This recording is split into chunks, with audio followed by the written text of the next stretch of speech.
नमो नमः बच्चों। हमारे सामने कक्षा 7 की रुचिरा पाठ्य पुस्तक है। पिछली कक्षा में हमने पंचमः पाठः पंडिता रमाबाई पढ़ लिया था। इस कक्षा में अपन उसका अभ्यास कार्य करेंगे। पहला प्रश्न है एक पदेन उत्तरत, मतलब नीचे दिए गए प्रश्नों के उत्तर एक पद में देना है। क नंबर का प्रश्न है पंडिता सरस्वती इति उपाधिभ्याम क विभूषिता, मतलब पंडिता और सरस्वती इन दोनों उपाधियों से कौन विभूषित थी? तो उत्तर है रमाबाई। दूसरा प्रश्न है रमा कुतः संस्कृत शिक्षाम प्राप्तवती, मतलब रमा ने कहाँ से संस्कृत शिक्षा को प्राप्त किया था? तो उनने संस्कृत शिक्षा को अपनी माता से प्राप्त किया था। तो उत्तर होगा स्वमातुः। अगला प्रश्न है रमाबाई केन सह विवाहम अकरोत, मतलब रमाबाई ने किसके साथ विवाह किया? तो उत्तर होगा विपिन बिहारी दासेन, मतलब विपिन बिहारी दास के साथ उनने विवाह किया। घ नंबर का प्रश्न है कासाम शिक्षायै रमाबाई स्वकीयम जीवनम अर्पितवती। कासाम शिक्षायै मतलब किन लोगों की शिक्षा के लिए रमाबाई ने स्वकीयम मतलब होता है अपना, जीवनम अर्पितवती मतलब जीवन अर्पित कर दिया। तो उत्तर होगा नारीणाम। नारीणाम मतलब स्त्रियों की शिक्षा के लिए रमाबाई ने अपना पूरा जीवन समर्पित कर दिया था। अगला प्रश्न है रमाबाई उच्च शिक्षार्थम कुत्र अगच्छत, मतलब रमाबाई उच्च शिक्षा प्राप्त करने के लिए कहाँ गईं? तो उत्तर है इंग्लैंड देशम। वे उच्च शिक्षा प्राप्त करने के लिए इंग्लैंड गई हुई थी। दूसरा प्रश्न है रेखांकित पदानि आधृत्य प्रश्न निर्माणम कुरुत, मतलब रेखांकित पदों के आधार पर, जो अंडरलाइन पद हैं उनके आधार पर हमें प्रश्नों के निर्माण करने हैं। जब जब प्रश्न निर्माण की बात चलती है तो मैंने आपको इसके लिए पहले ही बता दिया था कि आपको तीनों लिंगों में किम शब्द के रूप याद होने चाहिए। अगर आपको तीनों लिंगों में किम शब्द के रूप याद हैं तो आप प्रश्न निर्माण आसानी से कर सकते हो। और साथ ही साथ में कुछ प्रश्नवाचक अव्यय शब्द जैसे कुत्र, कदा, ये जो अव्यय शब्द हैं इनको भी याद होना चाहिए। मैंने एक वीडियो में अलग से बना के रखी है जिनमें किम शब्द के रूप दिए हुए हैं, वो आप देखना तो आपको प्रश्न निर्माण आसानी से आ जाएगा। देखिए क नंबर है रमायाः पिता समाजस् प्रतारणाम असहत, मतलब रमा के पिता ने समाज की प्रताड़ना भी सही। अब रमायाः शब्द को हटा करके किम शब्द का रूप लिखना है। रमायाः शब्द स्त्रीलिंग का शब्द है और षष्ठी विभक्ति का एक वचन है, तो उसकी जगह पर किम शब्द का स्त्रीलिंग का षष्ठी विभक्ति का एक वचन होगा कस्याः। और वैसे ही क्या वैसे ही पूरा सेंटेंस उतार देना है कि पिता समाजस् प्रतारणाम असहत। तो ये प्रश्न हो गया, ठीक है। तो इसका मतलब ये हो गया कि किसके पिता ने समाज की प्रताड़ना सही। ख नंबर का प्रश्न है पत्युः मरणांतरम रमाबाई महाराष्ट्रम प्रत्यागच्छत, मतलब पति के मरने के बाद रमाबाई महाराष्ट्र लौटकर आ गईं। अब आपको पत्यु शब्द हटा करके उसकी जगह पर किम शब्द का रूप लिखना है।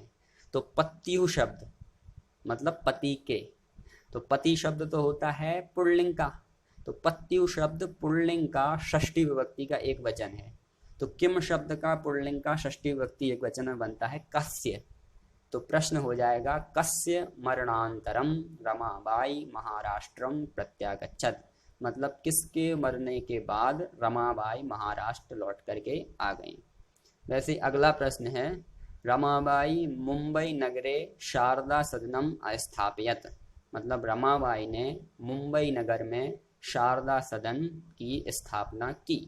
अब इसमें मुंबई नगरे, मुंबई नगरम शब्द होता है वो है नपुंसकलिंग का शब्द, और मुंबई नगरे नपुंसकलिंग में सप्तमी विभक्ति का एक वचन है। तो उसकी जगह पर अपन किम शब्द के नपुंसकलिंग के सप्तमी विभक्ति एक वचन कस्मिन शब्द बनेगा, उसका भी प्रयोग कर सकते हैं। लेकिन एक और शब्द है कुत्र, कुत्र मतलब होता है कहाँ, तो उस शब्द का भी अपन यहाँ प्रयोग कर सकते हैं। तो देखो, रमाबाई कुत्र शारदा सदनम अस्थापयत, तो ये प्रश्न बन गया। कुत्र की जगह अपन कस्मिन शब्द का भी प्रयोग कर सकते थे। आगे चलते हैं। घ नंबर में बोला है 1922 तमे ख्रीष्टाब्दे रमाबाई महोदयायाः निधनम अभवत्। मतलब 1922वीं शताब्दी में रमाबाई महोदय का निधन हो गया था।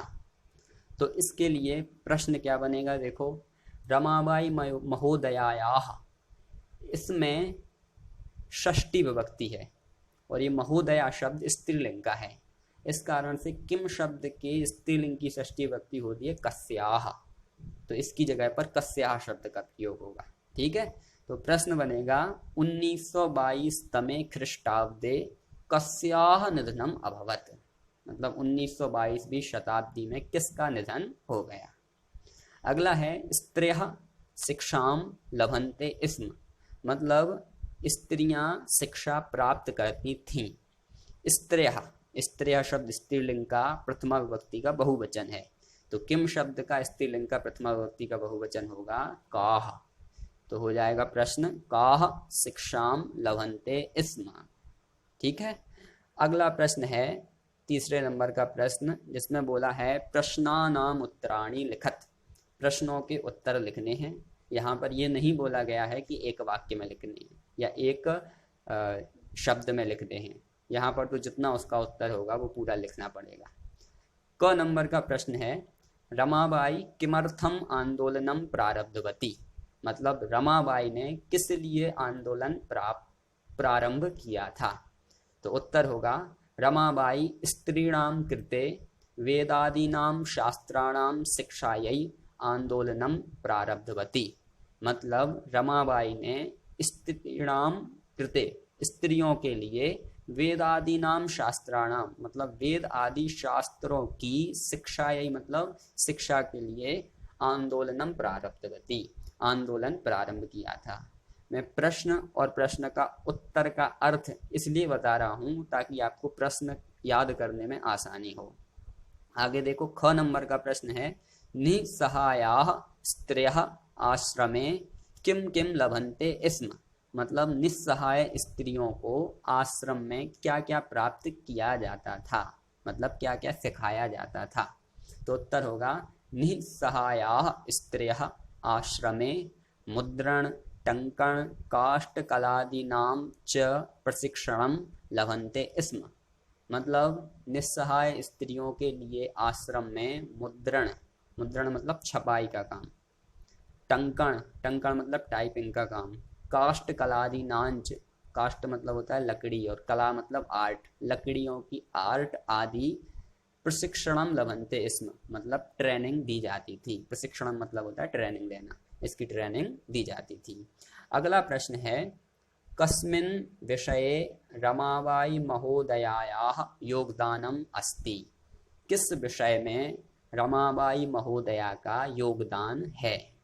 तो उत्तर होगा स्त्री शिक्षायाम, मतलब स्त्री शिक्षा में, समाज सेवायाम, मतलब समाज सेवा में, लेखन क्षेत्रे च, मतलब लेखन के क्षेत्र में भी रमाबाई महोदयायाः योगदानम अस्ति, रमाबाई महोदय का योगदान है।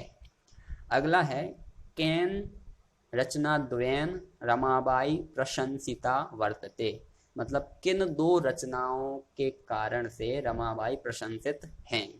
तो उत्तर है Stri Dharma Niti, high caste Hindu women रचनाद्वयेन रमाबाई प्रशंसिता वर्तते। एक तो स्त्री धर्म नीति और दूसरा हाई कास्ट हिंदू विमेन, इन दो रचनाओं के कारण रमाबाई प्रशंसित हैं। तो प्रश्नों का उत्तर लिखते समय आपको ध्यान इतना देना है कि आपको एक दो शब्द ही बस चेंज करने पड़ते हैं और आपको प्रश्न जैसा है वैसा ही का वैसा आपको उतारना पड़ता है, तो वो भी आप ध्यान में रखें, तो आपको याद करने में और लिखते समय आसानी रहेगी।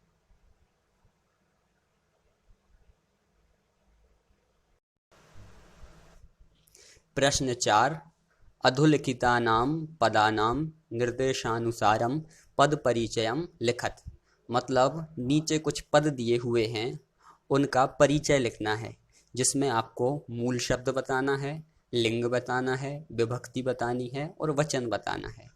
उदाहरण के लिए है वेदानाम। वेदानाम में मूल शब्द है वेद, लिंग है पुल्लिंगम, विभक्ति है षष्ठी और वचन है बहुवचन। वैसे ही पिता शब्द है। पिता शब्द में मूल शब्द है पितृ और लिंग है पुल्लिंग, प्रथमा विभक्ति है और एक वचन है। शिक्षायै, इसका मूल शब्द है शिक्षा, लिंग है स्त्रीलिंग, चतुर्थी विभक्ति है और एक वचन है। जैसे कन्या शब्द का मूल शब्द है कन्या, स्त्रीलिंग का है, विभक्ति है प्रथमा और वचन है बहुवचनम। नारीणाम, नारीणाम में मूल शब्द है नारी, लिंग है स्त्रीलिंग, विभक्ति है षष्ठी और बहुवचन का ये शब्द है। और अंत में है मनोरमया। मनोरमया में मूल शब्द है मनोरमा, स्त्रीलिंग का शब्द है ये, तृतीया विभक्ति है इसमें और यह एक वचन का शब्द है। अगला प्रश्न है प्रश्न 5। अधोलिखिता नाम धातु नाम लकारम पुरुषम वचनांच लिखत। मतलब कुछ धातुएं दी हुई हैं, उसमें आपको धातु बतानी है और लकार बताना है, पुरुष बताना है और वचन बताना है। जैसे उदाहरण के लिए दिया हुआ है आसीत। आसीत में अस धातु है, लंग लकार है और यह प्रथम पुरुष का एक वचन है। वैसे कुर्वंती शब्द, कुर्वंती शब्द में क्री धातु है और यह लट लकार का शब्द है, उसमें प्रथम पुरुष का बहुवचन है। आगच्छत, आगच्छत में आ उपसर्ग और गम धातु है, लंग लकार है, प्रथम पुरुष है और एक वचन की यह धातु है। निवसंती, निवसंती में नी उपसर्ग है और वस धातु है, यह लट लकार की है, प्रथम पुरुष और एक वचन की। गमिष्यति, गमिष्यति में गम धातु है, लिरिट लकार है, प्रथम पुरुष है और एक वचन है। वैसे ही अकरोत, अकरोत में क्री धातु है, लंग लकार, प्रथम पुरुष और एक वचन। अगला प्रश्न है प्रश्न 6, जिसमें बोला है अधोलिखित पदानी वाक्यानि घटना क्रमानुसारम लिखत। मतलब नीचे कुछ वाक्य दिए हैं जो यहाँ वहाँ लिखे हुए हैं, लेकिन उनको घटना क्रम के अनुसार लिखने हैं। मतलब जैसी जैसी घटना घटित हुई थी पंडिता रमाबाई के जीवन में, उस अनुसार लिखना है। देखिए सबसे पहले सेंटेंस लिखा जाएगा ख नंबर का, जिसमें बोला है 1858 तमे ख्रीष्टाब्दे रमाबाई जन्म अलभत। मतलब 1858वीं शताब्दी में रमाबाई ने जन्म लिया था। दूसरे नंबर पर लिखा जाएगा च नंबर का वाक्य, जिसमें बोला है सा स्वामातुः संस्कृत शिक्षाम प्राप्तवती। सा मतलब वह मतलब रमाबाई, स्वमातुः मतलब अपनी माता से, संस्कृत शिक्षाम प्राप्तवती मतलब संस्कृत शिक्षा को प्राप्त किया था। तीसरे नंबर पर लिखा जाएगा क नंबर का वाक्य, जिसमें बोला है रमाबाई महोदयायाः विपिन बिहारी दासेन सह विवाहः अभवत। मतलब रमाबाई महोदय का विवाह विपिन बिहारी दास के साथ हुआ था। चौथे नंबर पर वाक्य आएगा ग नंबर वाला, जिसमें बोला है सा उच्च शिक्षार्थम इंग्लैंड देशम गतवती। मतलब वे उच्च शिक्षा प्राप्त करने के लिए इंग्लैंड देश गई थी। पांचवें नंबर पर आएगा ञ नंबर वाला, जिसमें बोला है सा मुंबई नगरे शारदा सदनम अस्थापयत। मतलब उन्होंने मुंबई नगर में शारदा सदन की स्थापना की थी। और सबसे अंत में आएगा घ नंबर वाला वाक्य, जिसमें बोला है 1922 तमे ख्रीष्टाब्दे रमाबाई महोदयायाः निधनम अभवत। मतलब 1922वीं शताब्दी में रमाबाई महोदय का निधन हो गया था। तो इस प्रकार से अपन ने ये अभ्यास कार्य किया। इसके आगे अपन अगले पाठ को लेकर के पुनः मिलेंगे।